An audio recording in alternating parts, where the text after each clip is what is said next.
آج کی یہ اسپیشل ویڈیو اور وظیفہ ان والدین کے لیے جو اپنی اولاد کے بیٹوں یا بیٹیوں کے رشتوں کے لیے بڑے پریشان ہیں اور وہ چاہتے ہیں اچھا اور بہترین رشتہ آئے جو ان کو بھی پسند ہو، ان کی اولاد کو بھی پسند ہو۔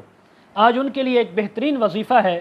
قرآن مجید کی ایک آیت ہے وَهُوَ الَّذِي خَلَقَ مِنَ الْمَاءِ بَشَرًا فَجَعَلَهُ نَسَبًا وَصِهْرًا وَكَانَ رَبُّكَ قَدِيرًا۔